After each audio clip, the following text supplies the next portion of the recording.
Hello and welcome to the Overland Journal Podcast. I'm your host, Matt Scott, and I'm with Scott Brady, my illustrious co-host. That's right. We do say illustrious co-host for either, and it's actually me copying you. But you are the illustrious one. I am the illustrious one. You're just the one that has the actual real-world experience. We both have that. Today, I think this is a fun one. We're talking about the future of overlanding. And this is going to be fun. This is meant to be a little lighthearted. We're looking at emerging technologies. We're going to be looking at existing technologies and where we think that they're going to go. We're going to be talking about these range extended EVs and how that changes overlanding. And then also just a little geopolitics and some new travel routes that I think people should be looking at more. I think it's a great topic, and I'm glad you brought it up as an idea because it's one of the questions I get asked more than anything else by people in the industry. What do you think the future of overlanding is? Yeah. What are going to be the future products that people want to buy? And then from other travelers of like, what is the future of this thing that we love to do? And so I've thought about it a little bit, and you and I spent some time jotting down notes, and I think we're ready to riff on the future of overlanding. Where should we start? I know where I'm going to start. The Great American RV Show and Overland Expo take over the Colorado Convention Center March 12th through 14th. See jaw-dropping rigs from Earth Roamer, Nomad Outfitters, Hunter RMV, Bliss Mobile, Van Do-It, Grid Overland, and more. Plus hardcore gear from RCI Off-Road, Liquid Spring, and Garnet Instruments. Compare builds. Talk to the builders. Get off the grid for real. Tickets are just $12 online, $15 at the door. March 12th, 13, and 14. Don't just dream it, build it and get dirty. I want to start with these fridges. Okay, This is actually kind of what was the impetus for the podcast. Yeah, that's right. It did. It brought it around. So Overland Journal is doing a fridge review right now. So we've been looking at fridges. And there are now these fridges that have batteries in them. So EcoFlow makes one. And then Bluetti makes one. And what's weird to me is maybe even Goal Zero as well. I think Goal Zero might be, I don't know if they have one, but anyway, so basically these fridges have a battery built in and they'll run for like 40 hours for like a 35 or a 45 liter fridge, which is a lot. I mean, you got to think for most people's travels, they're driving, they're arriving to camp at, 2, 3 o'clock. They're staying for 1 or 2 days and, they're moving on. Like that's part of, there's people that like to stay put in one spot for a really long time. But I think that's how most people use them. I think so. I mean, these kinds of fridges are really not for the person that has like a fully built overland vehicle or that they've got a camper. It's going to be but it's going to be the majority of people. I think it's going to be 80% of travelers. Yeah. They've got a Jeep Wrangler or they got a Toyota 4Runner and they want to go out on the weekend. The cool thing about these fridges, like even like the Bluetti one, it has additional charging capability in it for your phones and other devices. You can hot swap these batteries. So when you're driving, it's charging off of your regular 12 volt socket. Yep. And then when you get into camp, it keeps running the fridge all night. You don't need to even modify your vehicle in the slightest. You get to take it out with all the weight that comes with it. You remove it from your car. Or if you get a new car, I don't know. With you. We don't know anybody that changes cars frequently, but we don't know if we anybody did, that's doing that right now. If we did know someone who changed cars frequently, this might be a great fridge for them because they don't have to put in all the other stuff. Okay, obviously we're talking about me. I go through cars like. It's impressive. It's impressive. I would say it's impressive, but. You always want a fridge. Like I have to say, like I'm spoiled. When I go camping, I'll sleep on a cot. I'll sleep under the stars, but I kind of want a fridge. I'm just used to it. It's how I travel. I don't want to deal with buying a cooler and all of that kind of stuff. But they're kind of like there's a lot of compromises to them. Like they're superior to, an ice chest or something because you don't have to have the ice, right? But then you have to have the energy for them. And let's look like 10 years ago. Not even 10 years ago, 5 years ago, before lithium started to become attainable, affordable, and all of these things. You could only really run a fridge. they tend to draw about 1 to 2 amps per hour on average over like a 24-hour period for the type of fridge you're putting in. That makes sense. Yeah, in a I would vehicle. say so. Yeah, between 1.5 and 3 amps. An hour total, depending on the size of the fridge and how hot it is. You know, outside. because you're going through all this data right now. So in the age of AGM batteries, which was the best tech, that meant your fridge ran overnight. You had a 100 amp hour battery if you were lucky, which means 50% depth of draw, 50% depth of discharge. Yeah, and so you have 50 amp hours to work with. You have 2 amp hours, which is pretty generous. That's a very efficient fridge. That's not running in a hot environment. That's a day. Yeah. Okay. So right off the bat, these new fridges, 30 to 40 hours. Mm-hmm. We haven't tested one. It's kind of a new tech. Yeah, we've got the EcoFlow coming for the test, so that one we're going to evaluate. I would like to spend some time with that Bluetti one because it has quite a few extra ports. It's like you can charge your phone from it, charge your iPad. You can run a Starlink off of it. Yeah, they have 100 watt. Both of them have 100 watt USB-C, which is enough to run a Starlink. Right. They have solar input. Correct. So that's another thing that you don't have to spend money on. What I'm really getting at with this fridge is that, are these fridges going to actually end up being like the center of your vehicle? If you think about it, I think that most people do a dual battery for a fridge. You have to run their fridge. Right? Sure. That's usually, I don't know, whenever I do like the calculations on building some kind of system with a red arc, DC, and a lithium battery, I'm running it for my fridge, right? So to be able to have this thing that you can just throw into a factory-built new Overlander, the Canyon AT4X AEV comes to mind because I think that those are really cool. Throw this in the back and just go. Yep. You can still have a solar panel. You can still sit there for days and have this panel. Charge your phone. You can do everything, and I think that technology has a lot of legs. Battery energy density is going up. We're on the verge of this transition from, I call them LifePO, PO4. Yeah, sure. I don't know exactly what the chemistry of the battery is that's pretty much what you're buying.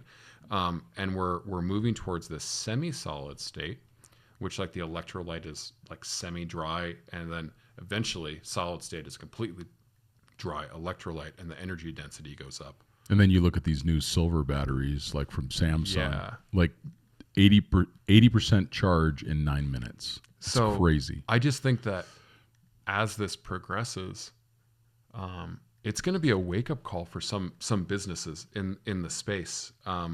Even looking at, let's just say like a Dometic.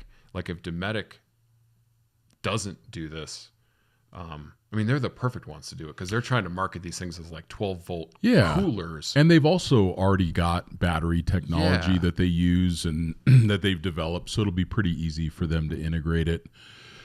When I looked at it, just to balance out the perspective a little bit, the one downside that I found was that the battery takes space. So you lose a little bit of cooler capacity.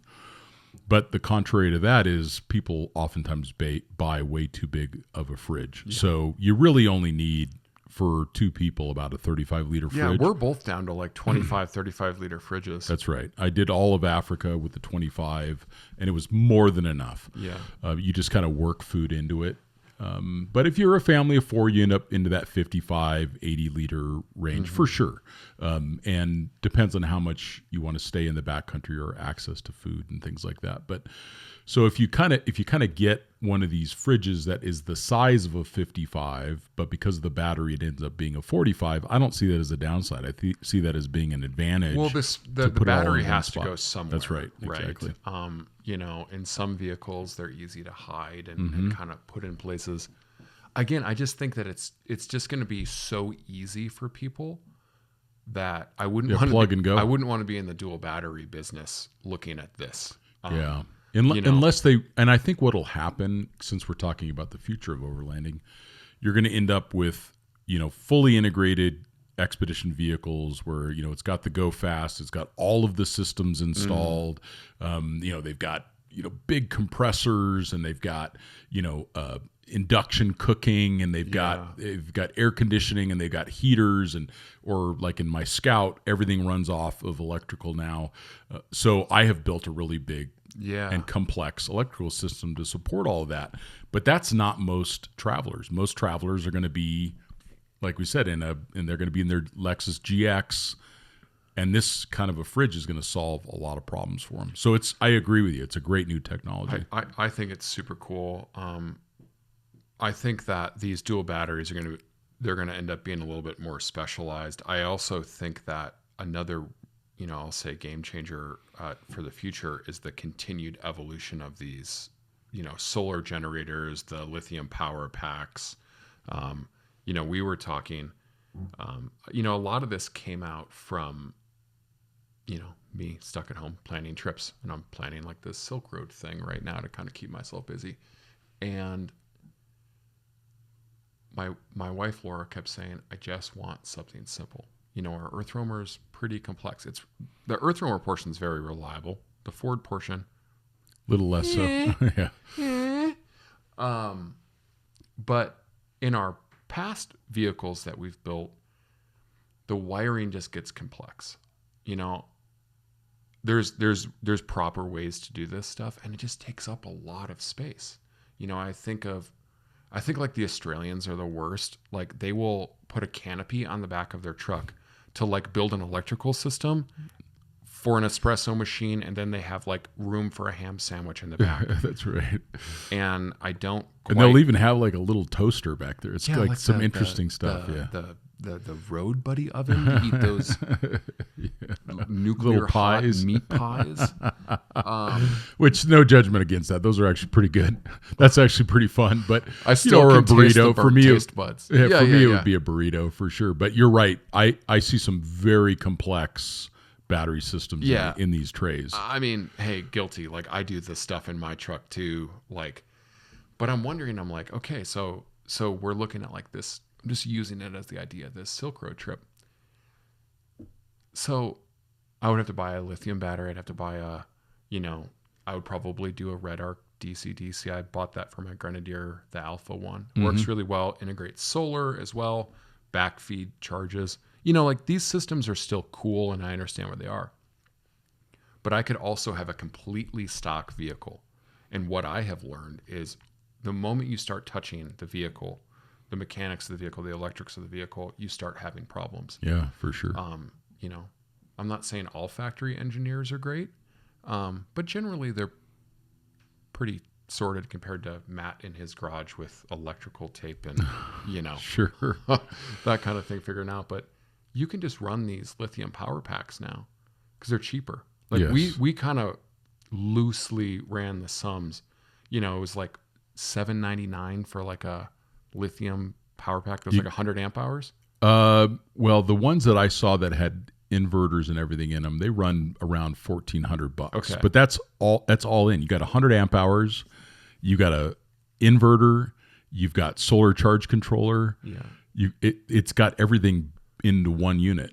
So like, I like so much cheaper. I like Red Arc stuff. So Red Arc 150 amp battery would be the closest. I think that those are either $15.99 or $16.99. You would have an inverter of your choice, and these were actually like bigger inverters. Like, the Red Arc inverters are like $1,000 for like a 2,000 plus watt inverter. Then you have your solar controller. Then you have your battery, like all of this stuff. But it's just in one. And wherever you are in the world, like China has been very good with exporting their stuff. Yeah, like right. You're probably going to be able to get one to replace it if you had a failure with it. And I've really not. The only issues that I had was super early on with some of the Goal Zero stuff that wanted to explode in our office. I remember the one did. It shot the little bolt out. It did. It hit like Ray Highland or something. Or it hit the wall or something. I mean, it was yes. I mean, it literally bulged so far.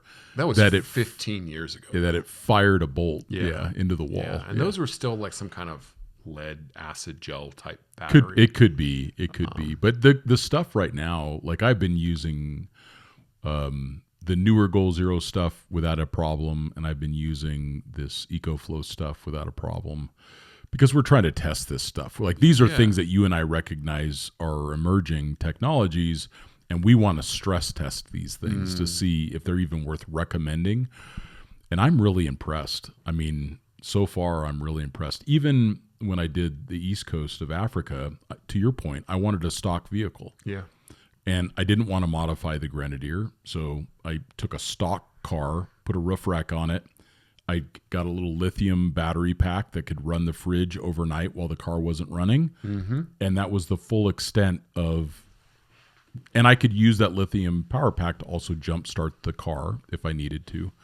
And it didn't have the dual battery system from Ineos. It was... That's all I had was that little lithium power pack. I mean... It's just, I think what I'm generally getting at is that this stuff is just simpler. So simple. You throw it in the back. I think the common complaint I have with all of these battery systems is none of them are made to be properly secured or tied down. Yes. And you end up with a very heavy projectile. Yes. When you're off-road. There's really no good way to tie them down. The only one that I have found that has really good tie downs is the Goal Zero. Yeah. Like where they have these heavy duty handles. The other ones, they tend to be tall and narrow, so it's difficult to get unless you're putting in 4 straps to triangulate them well, so they don't mount that well. It'd be nice to see the industry start to like figure out the top 2 or 3 units that are great, and then somebody builds little trays for them. Yeah, that's not a bad idea. To not... I don't want to necessarily poo-poo lithium batteries and DC-DC chargers, because they definitely have a place. If you have a camper, you're going to need it. Yeah, if you're running air conditioning or major AC loads or that kind of thing. Even electric heat now, a lot of people are doing that. That's the only thing. But we're starting to look at these, they're calling them solid state. They're really semi-solid state batteries. Renogy is a company that has just like blown my mind lately. Like, I always thought of them until like a year or two ago of like kind of cheap Amazon stuff, but they're actually the ones that are innovating in this space right now.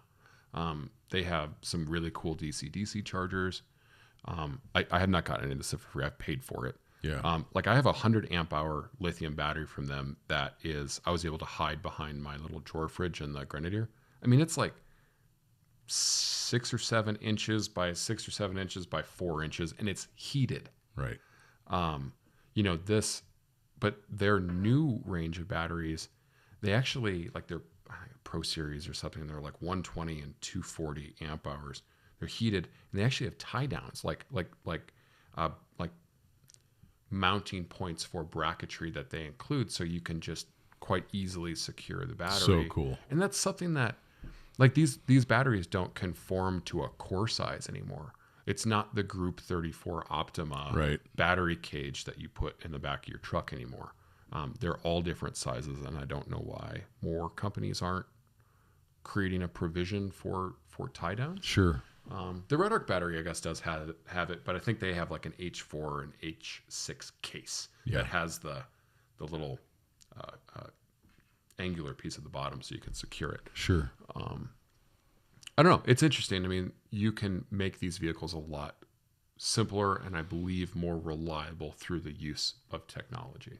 And that translates directly to an improved comfort. And in my mind, like building out the Scout, I want no propane.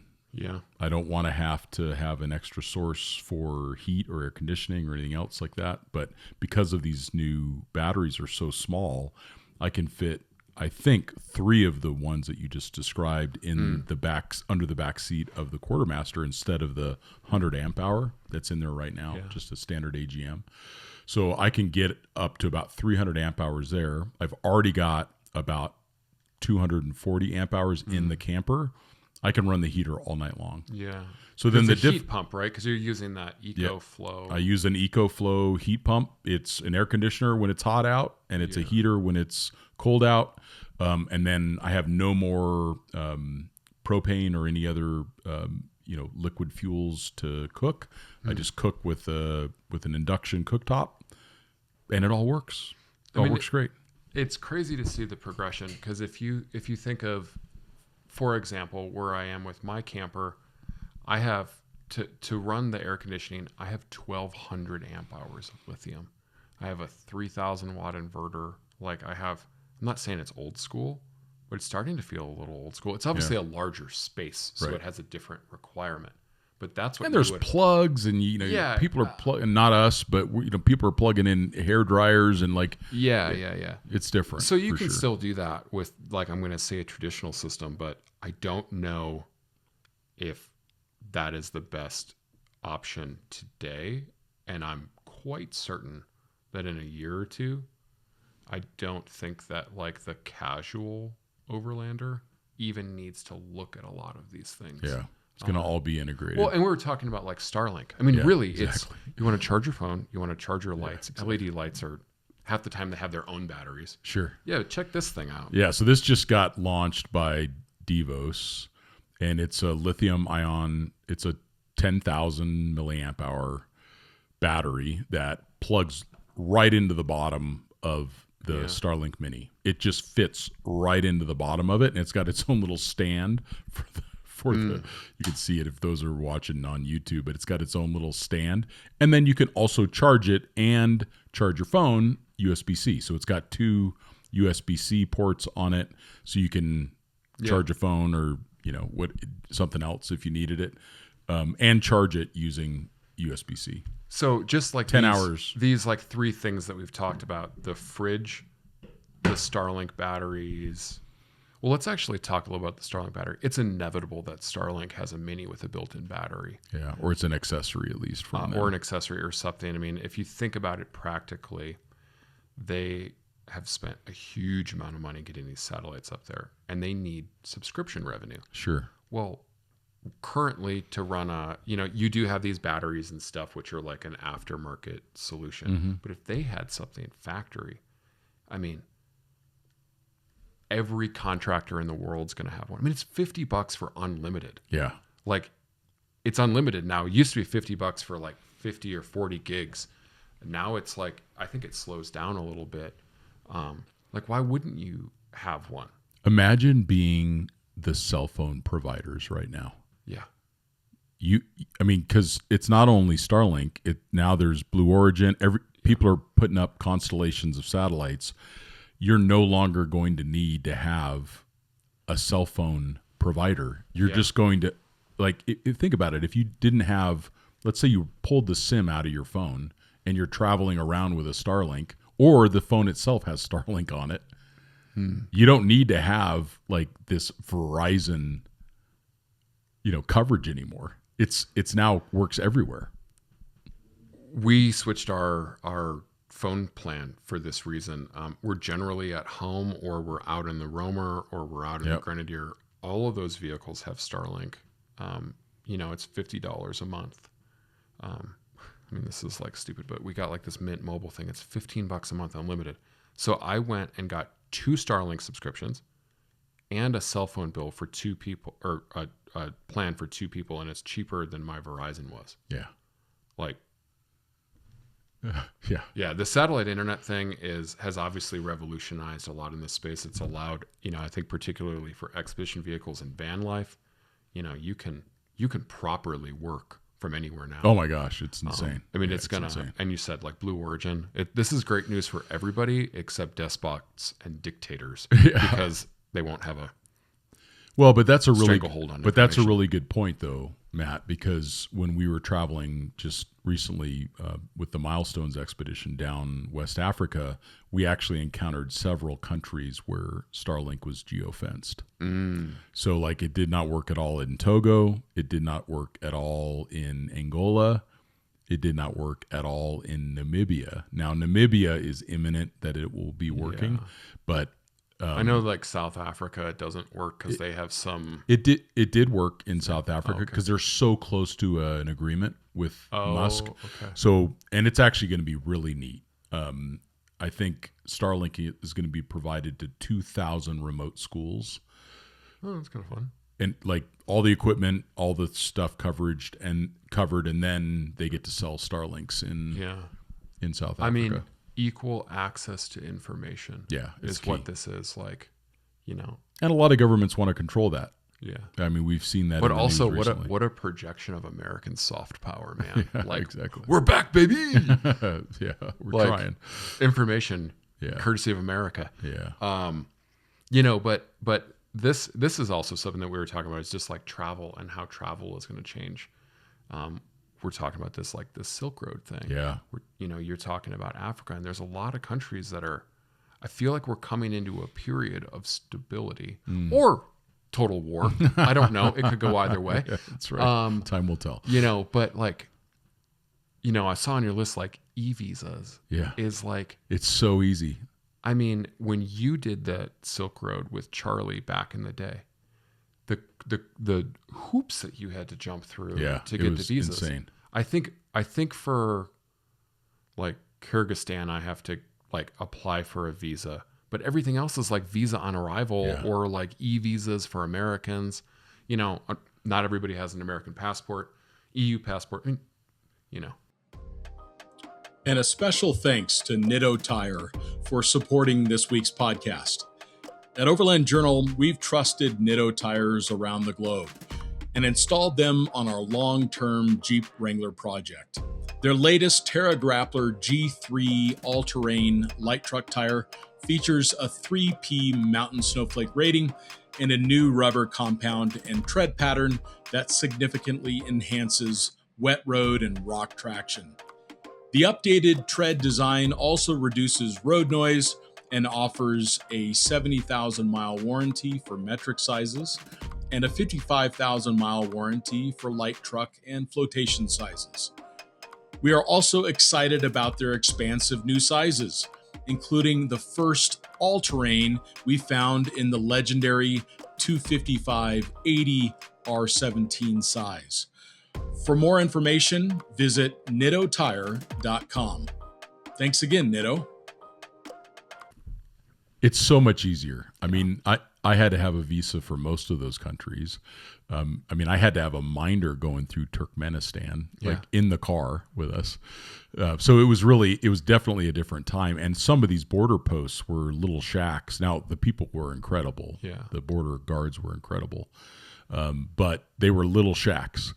And when I looked at the photos from Richard and Ashley, like these are modern, high efficiency border crossings. Yeah. And like the Silk Road is coming back, like not only like as a traveler, but for commerce, like it is opening up. All of these countries are opening up.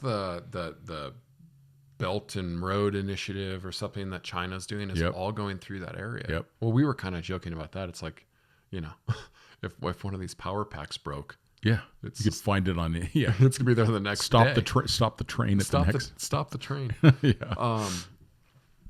I think that there's areas of the world. I mean, dare I say, like maybe Venezuela is going to be a viable option for overlanders in a year or two. And it's beautiful down there. Anybody who's ever, I remember Chris Collard telling me about his travels to Venezuela, and it was just awesome. So I would love to go see that country. Yeah. The last time I was in that region and I wanted to go, I couldn't get a visa because I'm a veteran. So there was so much instability being caused in the region by Venezuela and kind of this diaspora of people that were not being treated so nicely by their government. And it's interesting that I kind of thought that Venezuela was going to, like, when they went and grabbed Maduro, I was like, what? But it seems like they're figuring their stuff out. I mean, I think everybody was really grateful. I think most of the population was really grateful. Yeah. They have reasons to celebrate instead of kill each other now. Yeah. Because there's a potential, there's a future, and that country has a lot of wealth in natural resources, of course. But anyway. And the apps are going to continue to improve. I mean, look at Onyx, how much it's improved in the last 10 years. Gaia, like these tools are super useful. They're very reliable. They make it so much easier for me to travel now. The borders are going to keep getting more advanced. which means that there's going to be less corruption, but it's also going to be harder to kind of get through a problem. Like if you didn't plan yourself properly, like if you're in West Africa and you made a mistake or you forgot your visa or whatever, you're going to be able to eventually talk to some dude that's going to get it fixed for you. That's going to all go away. And we're already seeing that really tighten down in the borders, which I think is a positive thing. But it also brings up some other concerns. So as technology becomes more prolific, as AI becomes more prolific, as bad actors are able to more easily scrub the internet and social media, I think it's going to be really important for travelers to delay their posting. So I think that real-time posting on the Silk Road is a bad idea. There's still bad actors in the area. You still have to go along the border of Afghanistan. There's still kidnapping and ransom problems in West Africa. So you need to be mindful of the fact that just because everything has gotten so much easier for you with communication, it's gotten easier for everybody else. So we really want to be mindful when we're in an area that has an adjusted threat level, that we want to be delaying our post by at least the number of days of the threat level. So if you're in a country that has a threat level of 1, you probably want to delay it by a day. And that's a lot of times that's just to keep people from harassing you, like even fans or whatever. But if you're in a level 3 country, you really want to be delaying your post by 3 days. Of course, a level 4, 4 days. So you just really want to be mindful. I've never heard a formula for that. That's part of this. Yeah, that's the next book. That's the next book. Yeah. So I think that there's a way to be able to keep yourself out of trouble with that. And then the access to groups now between WhatsApp groups, which I use. They're so good. They're so good. And this information is happening more and more quickly. And it's going to eventually be easier to aggregate it. Eventually, you're going to be able to ask ChatGPT, what's the current border situation at the DRC coming in from Angola? And ChatGPT is going to know that answer or very close to it. So it's getting easier and easier to be able to solve these problems. I've been watching, I think you have too, Long Way Round, and then and then Long Way Down again, and that was so hugely sentimental for me because I think Long Way Round came out when I was like 14 or 15. Sorry. And it was like all I wanted was a BMW GS, and those guys were a huge inspiration, right? What I'm kind of, I guess, trying to get at is I'm watching how they have to go through the borders. Yeah, it's insane. And all of the planning. And luckily they were based in London because they had all the embassies there, and how hard it was to get a visa for this and a visa for this and a visa for that, and all of the struggles with it. And it's just gotten so much easier. So much easier. Even Russia, an American can get multi-year, multi-entry visas. 3-year multi-entry visa it's issued crazy. by default according to the Russian consulate website for Washington, D.C. It's crazy. It's crazy. And Russia's worth visiting. I mean, it separate the government from the people and the country. Russia's cool. Like St. Petersburg is super cool. Yeah, man, I want to go. Yeah, I mean, hopefully the whole Ukraine thing is getting close to it's getting ending, because closer. there's a lot of people that just on moral grounds won't go to Russia. But if you're doing the Silk Road, well, I guess now you can go through China. Yes. It's going to cost money, but you can drive without a guide now. Yeah, it's awesome. You sent me the Instagram thing, but it sounds like you have to work with an approved tour agency. They meet you at the border. They facilitate the driver's license and registration, get you into the country, get you to the first police checkpoint, and then you're good for 3 months. Off you go. Which is crazy because so rad. Every time I've been to China, I'm always blown away. There's so much that we just don't know about, and the same would apply for Russia. I mean, growing up, I guess in the thawing of the Cold War, you kind of learning about this region as a kid while you're in the Cold War. We just don't know a lot about it, and there's so much history there. It's an ancient. I mean, you think about the first traveler, Marco Polo. I'm sure that there were people before him, but the first famous traveler was Marco Polo. Where did Marco Polo travel? The Silk Road. Yep. So this is ancient stuff. It's and to come across Crusaders' castles, and like where they still the castle walls still have the ballesterias in them for the arrows to come out. I mean, it's awesome. It's just awesome. Yeah, you're gonna love it. You're gonna absolutely love it. Right now, it's just another trip Matt's planning. Do we want to talk about vehicles? Yeah. I think we're in the golden age in a lot of ways. Boy, I think so as well. Vehicles are more and more complicated than ever, but good technology is good, right? Bad technology is bad. Like there's vehicles that have simple technology that is not good, and that's the worst. There are vehicles that have a lot of technology that's good, and it's not a problem. It seems like everybody is shifting to the concept of the range extended EV or a plug-in or hybrid. something. Yeah, plug-in hybrid. On one hand, which is kind of the same thing. Yeah, kind of. I the mean, range extended EV doesn't have the range it's extender an electric connected to the driveline. Like the Scout is the one that I'm super excited for because it's an electric car. Yes. The electric vehicle platform is just better. It's a more efficient way to transfer energy.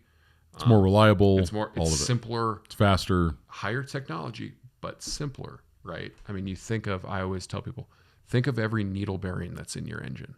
Yeah. Like there's like hundreds of thousands of components that are in your car that have to work. And the 1 cent one has to fail. Yeah. Well, when there's 100,000 versus 10,000, these are made up numbers. Arbitrary numbers. Yeah. It's just interesting. Like the Scout thing, you'll be able to, like the Rivian. I mean, it's kind of like the Scout's kind of seems like it's going to end up being a Rivian with a range extender. Extender. And I think it'll have some bigger tires. It's going to have smaller wheels, which is also super important.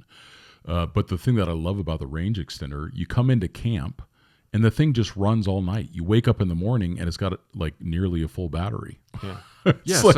So you'll have a vehicle. I mean, you will not have to have a dual battery because you have, 120 kilowatts of energy. At least. At least for these big trucks. The fridge that's running overnight and the Starlink, it's not even a dent. Rounding error. I mean, you're talking about running heat and air conditioning for several days. And I think of this simplicity of the future of overlanding. We're not there yet, but like this Scout thing, like the seats fold flat. I mean, you don't even need like a platform. You just throw a mattress in the back of it and could you imagine? I mean, it wouldn't matter how hot it is outside. Yeah. You could stay cool on the inside. It wouldn't matter how cold it was outside because you could stay warm on the inside. And the range extender will make sure that all works. It'll just be humming along under the back of the car. Yeah. I mean, we talk about getting families out overlanding. We talk about getting couples out overlanding. We talk about just getting more people out of all walks of life. And, being able to say like, oh, it's got air conditioning. I can just, I'm going to go to the festival. Or I'm going to go to wherever and it's climate controlled. And it's a great car to drive every day. Yeah. I mean, this technology is going to continue to improve. And it's just a moment in time until electric vehicles are not only better vehicles in general, but they're also better overland vehicles. It's just going to be a matter of time, before that happens. And then the flip side of that is people are also going old school. People are also going I feel that. Yeah. Like, you want to talk about your new old vehicle? We'll talk about that later, but I just think that, as much as we talk about the technology and I love it, I've said this before, like it's so important to turn the Starlink off. Yeah. Because now the access to you as a person is now seamless. Yeah. And that's not always a good thing.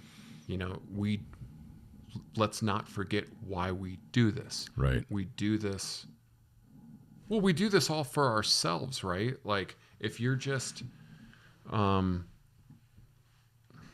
don't know, like I'm not like trying to pontificate, but if you're just connected all the time and you don't you don't shut the Starlink off to look at the beautiful sunset over Monument Valley or Valley of the Gods or something that you just spent 6 hours driving to, like there's something wrong. There is, and it's easy to fall into that trap. I mean, the reason why we get out there is to connect with nature, because that's really important, and then also to connect with others. Yeah. So if we're always connected to technology, that doesn't work. Yeah. Yes. I mean, 80 series, 60 series, 40s. Like I see a lot of people that want this more simple, bare bones, back to basics approach. And I think that that's really cool. The next trip that I want to do that I'm super excited about is to travel with my dad in Scoot in the old Ford pickup. Yeah. So like we're just going to roll out some bed rolls into the bed and, bring some old school, Coleman stove or something like that. I mean, it'll just, and I don't want to use a GPS. I probably won't even bring my phone. I'm going to bring a nice camera, and my dad and I are going to use paper maps, and I'm going to use a compass. And I want to just like reconnect in with what it means to feel a little lost or not exactly know where you're at. It's important to know how good we have it right now. Yeah. And that's what I was kind of trying to get with the long way down, long way around thing is like, they still had paper maps back then. There was no Google Maps. There was no ChatGPT. Yeah. They did have a GPS, so they kind of knew where they were on the map, but they still needed the maps to plan their route. But I think that it's just going to be important to also recognize going a little bit more bare bones, because it has just become so common, like money can solve all of the problems of comfort, right? It can solve all of the problems of access. So if I don't know, I just think that these doing some trips in some old cars are going to be more of a thing. I think there's, like you said, there's going to be a little bit of a pushback to the technology. But there's also going to be, I think, guys like you and me, I'm going to want to do both. I'm going to want my Scout camper to be like totally dialed with all the newest, coolest technology, because it's important for us to test it as well. But I also think it's going to be better. And then I also want to be able to go out in the 1971 Ford pickup with a carburetor, just because it feels good to disconnect from all of that technology. Yeah. And I might have to adjust the primaries, and I might need to get underneath there and tighten some bolts. It's part of the deal. Yeah. It's part of the fun. Yeah, because cars don't really break these days. Not much. I've had a lot of cars. Generally, they've been pretty new, but I've really not had many issues. Yeah, that's the advocate. There's one car that comes to mind, but we'll talk about that later. Yeah, there's the like Dan Gregg advocates for that, for like the new car for a trip, and I think he's right. Like driving up east coast of Africa, it was a brand new car. It had 3,000 miles on it, and I didn't have any issues. Yeah. Whereas if you've got a really old car, you're probably going to be wrenching on it a lot. But that might be part of the charm too. Yeah, totally. 80 series is a great example. In my mind, an 80 series is still kind of fresh and a modern car. Like I've had 40s, so then I think an 80 is pretty modern. Well, like an 80 is over 30. Like they made them until 97. So next year, the youngest 80 series will be 30 years old. That's right. Like it's crazy. But think about it. Like when I was growing up, everybody was into like Mustangs. Like restoring Mustangs was really big in like 90s, early 2000s, because that generation was whatever. But those were like, in my mind, like old, very vintage cars. Well, that's the same age that an 80 series is now. That's right. And we're not that far off from 100 series. That's right. But newer classic cars, they call them young timers in Europe, this kind of 90s 2000s thing. They're actually very complex vehicles, and they had a lot of transitionary technology in them that can be an 80 is dependable, but there's a lot of trim pieces that Yes. like you can't get anymore. Yeah, that's right. Or you can, if you're lucky, somebody can 3D print it. Yeah. The one car that is now available that I'm shocked we're not seeing flooding the market is the 105. Because it's an 80 series chassis. Mm-hmm. It's a 1.8Z, normally aspirated, all mechanical diesel. Yep. You can get them with a manual transmission, and it has like the modern body and HVAC and comfort, coil sprung of 100 series. So it's like, maybe because they look too pedestrian, I don't know, but that's the car. I think 105s are cool. I think that's the car. Brad McCarthy had that black one. Yep. And man, we drove that thing everywhere. That's the car. Was... I think that's the car. Like if you just want to import something and go drive it around the world tomorrow and not think about it, and drive it every day too. Why not? And look at the gas models too. I've been looking at like 70 series pickups out of Like Saudi Arabia. Yeah, me too. Oddly, Similar taste. yeah. We did show up to work the same exact day with the same exact watch that we just bought the night before. Yeah. The Great American RV Show and Overland Expo take over the Colorado Convention Center March 12th through 14th. See jaw-dropping rigs from Earth Roamer, Nomad Outfitters, Hunter RMV, Bliss Mobile, Van Duit, Grid Overland, and more. Plus hardcore gear from RCI Off-Road, Liquid Spring, and Garnet Instruments. Compare builds. Talk to the builders. Get off the grid for real. Tickets are just $12 online, $15 at the door. March 12th, 13, and 14. Don't just dream it, build it and get dirty. I'm not surprised. Yeah, that's an issue. Twin tanks, you can get them. I mean, they're not like, you could probably get one in the 20s. Yeah, high 20s. Twin tanks, and like you can get people to like restore these things over there. Like I keep talking to Luai. Yeah. And there's nothing wrong with a gas car, unless you can get like a 1.8Z 105, because then it'll eat any diesel anywhere in the world and it doesn't care. But if you go, like that was one of my points on the vehicle thing, is I think we're going to just, unfortunately, see other than in a really big truck, we're just not going to see that much diesel anymore. I just think that the days of getting like the Bison diesel, like they're gone. They're just gone, because the hybrid technology and the turbocharging has gotten the fuel efficiency so high that it's now knocking on the door of diesel, but it's a much less expensive engine to produce. I'm not looking at diesels anymore for Land Cruisers. I had a 1H DT, and that motor was just not suited for North America. Yeah. I did a lot of extensive modifications, which isn't usually my thing, and it was better. It was fine, but it's still that motor isn't meant to run that hard, that fast. I mean, it'll do it. It's a Toyota, but like the 1FZ FE, I'm going to call it the 1FZ FE2, because there's like there was an update to it that we never got in the US. That motor will run forever. I know that the fuel economy is not as good, but they're also so much cheaper to buy than the diesels. Right. And frankly, they're cheaper to service, they're cheaper to maintain, they're cheaper to run. You're talking a $30 oil change every 10,000 miles versus a $100 oil change every 3,000 miles. Sure. And I don't know, they're just like the injection pumps on those things, like they're a lot of people are maintain. looking towards gassers now. Yeah. I just think that regulations have really, for me, killed the internal combustion car. Like cars are great these days. I've had some really cool engines. But now that they get into this hybridization, PHEV, there was a window of simplicity. Yeah. Right. And we're rapidly passing that window. They're all an appliance now. I mean, we have to all know that if we buy a new car in 2026, the chance of that car being serviceable 20 years from now is very low. Yeah. Very, very low.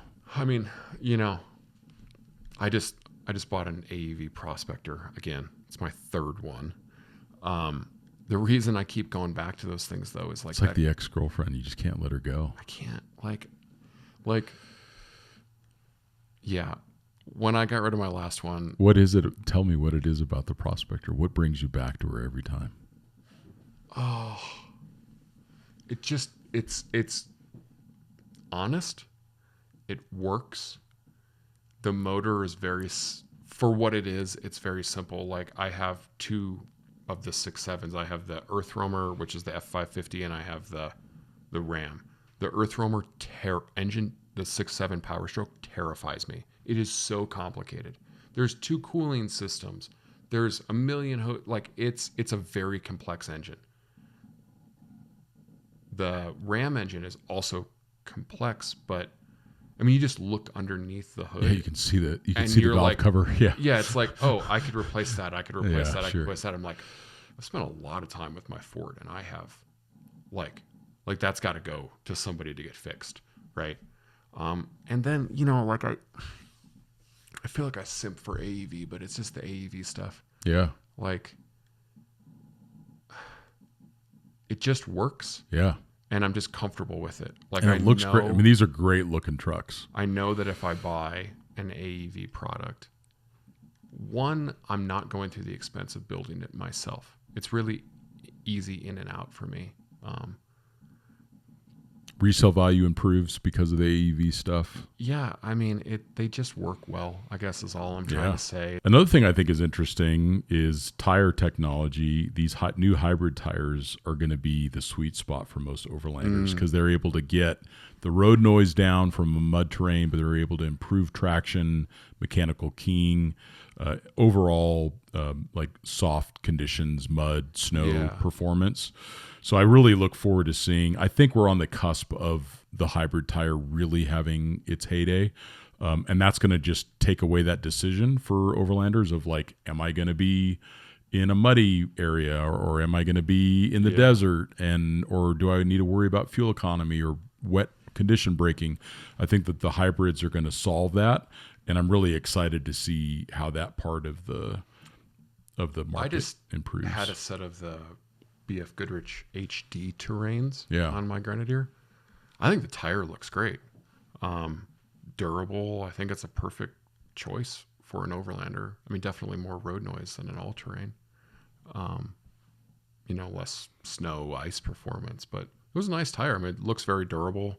I mean, it's hard. It's so hard to like actually review a tire without like really pushing it and having some kind of like side-by-side feedback. It's all just like so subjective. Like, yeah, it's the only time we ever do a main tire review requires someone like Joe Bacall, a controlled environment, and you test them all on the same vehicle, the same weather conditions. Yeah. So it's a huge endeavor to do it properly. Most tire evaluators can get you like about 30 or 40% there with an individual tire review, just because you need the A/B comparison back to back on the same vehicle in the same conditions in order to really assess how the tire performs. But in not only in concept but in practice, an XT or a hybrid tire offers so many advantages to the traveler. Yeah, I think so.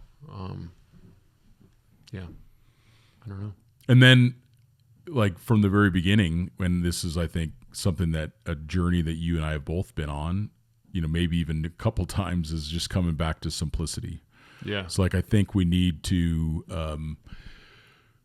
remember that an overland vehicle isn't perfect when you've added the last widget to it. It's perfect when you've removed the last possible thing from it. So as travelers, the less that we spend on gadgets and stuff, the more money we have left to actually travel or to keep our expenses lower or to save for your kids' college or whatever.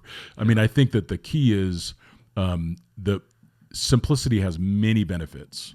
You have improved reliability. The vehicle weighs less. You're spending less time installing, fixing, and repairing things.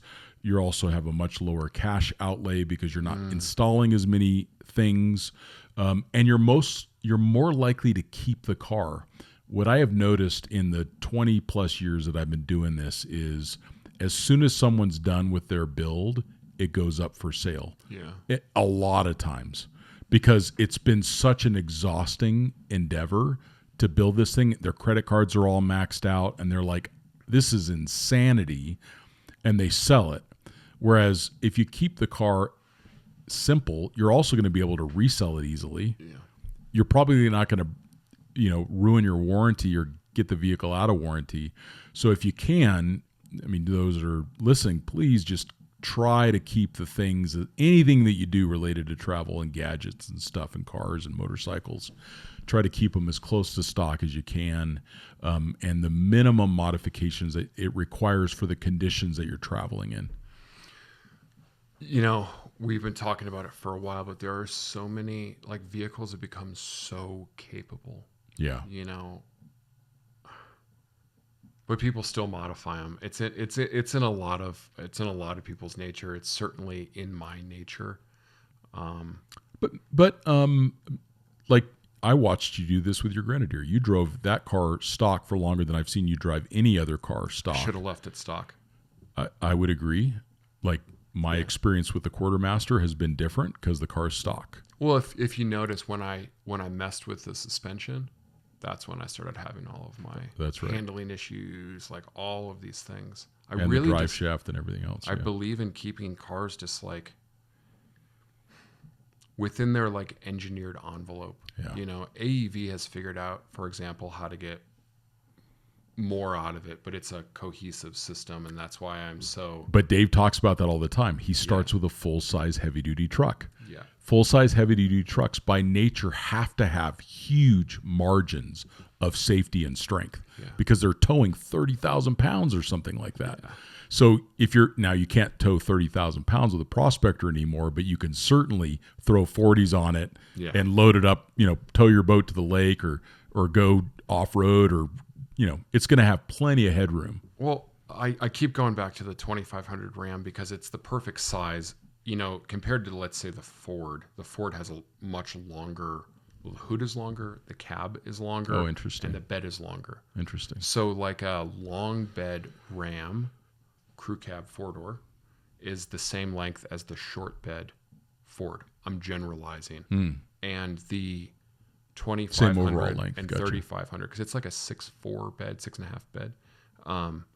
They're just smaller. They're not that much bigger than a full-size truck. Interesting. Now, I had that mega cab Prospector in that. Yeah, I'm not saying it sucked. It was just too big. It was, it was like... Can't park it anywhere. You couldn't park it anywhere. I couldn't park it in Prescott. I think full-size trucks are going to continue, as we talk about future, continue to become more and more relevant. We're seeing it in the industry. It's moving that direction. Quarter ton trucks, Tacomas, Rangers, that kind of stuff are awesome, but people still overbuild them. The industry has definitely listened, and they have a lot more payload than they used to. But instead of saying, okay, yeah, I'm gonna put the Go Fast on, I'm still gonna put the Go Fast on. Now people are like, oh, I can put a hard-sided Scout pop-up on there, and I'm like, yeah, but you're just running into the same problem. Exactly. Right? And that problem is you needed a full-size truck. That's right. So comebacks to, the vehicle could be a lot more simple if you buy the right car to begin with. Yeah. If you buy the wrong car, then you have to spend all this money and energy trying to make it something that it's not. And that brings in the problem with it's no longer simple, it's no longer reliable, it's difficult to resell. And that's the whole point of an overland vehicle, is it needs to be reliable. Yeah. Anyway. Future of overlanding. The future of overlanding. I think it's bright. I mean, it's exciting to see the industry stabilize. We're seeing really great growth numbers on the forum, on the Expedition Portal forum. We're seeing great growth numbers in the magazine and the website. So, and that's because of all of you that are listening. I mean, the Overland Journal podcast would not exist without the subscribers to the Overland Journal magazine. So those of you who do subscribe, we are so grateful for your support. It also allows us to be without conflict when we talk about stuff. Like Matt can speak freely about what he thinks about a product because we're not being paid to be on the air to talk about products in one direction or another. We get to share our genuine experiences. So really they don't actually tell me what I can and can't say, which is why I'm still here. Exactly.